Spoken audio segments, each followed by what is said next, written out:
So I'm taking you up to a place called Glendalough. It's an old monastic settlement.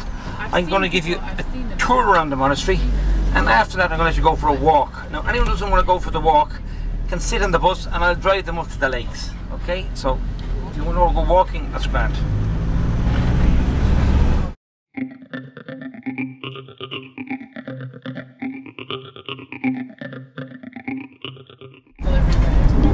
Now you're in Glendalough here now. It's one of the most visited places in Ireland, and that's by the Irish. Never mind visitors alike. Irish people come here a couple of times in a year. You'll see why when you finish the tour. It's very spiritual and very scenic place. It's beautiful. Now we're in a place called Glendalough. That's the word there. Glen, Dá Loch. It's 3 words really. Glen means a valley, Loch means a lake, and Dá means close. It means 2. There's the valley or the 2 lakes. That's what it means in English. Okay, but there's 2 lakes here. And when this lady moves on, we'll tell you about it.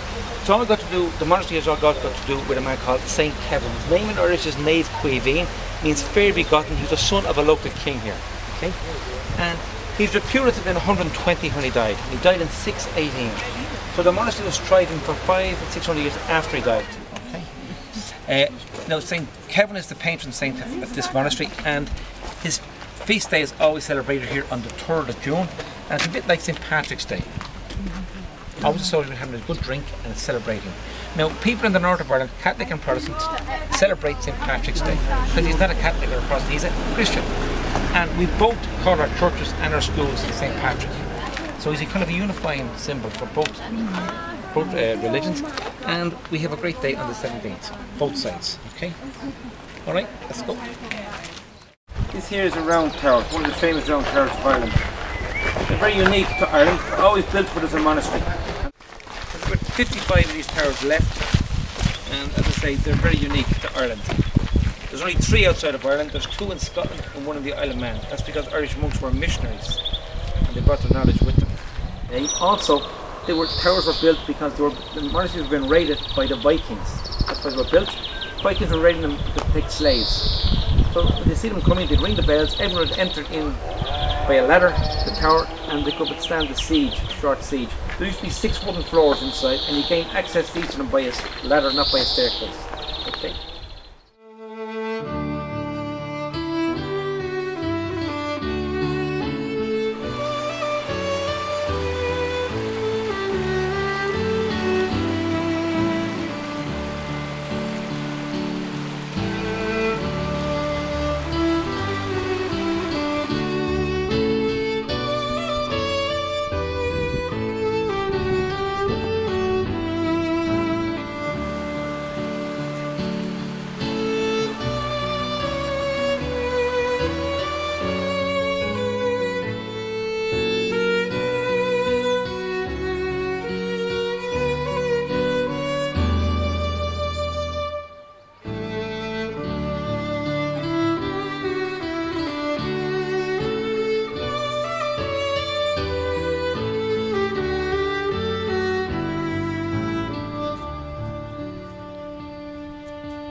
Now this village we're coming to here now is a small little village called Animo, and it's famous for where Daniel Day-Lewis lived. Have you ever heard of Daniel Day-Lewis? Yeah. He's an Englishman who's adopted Ireland as his home, but his father was Irish, and his father emigrated from here and became the Poet Laureate in England.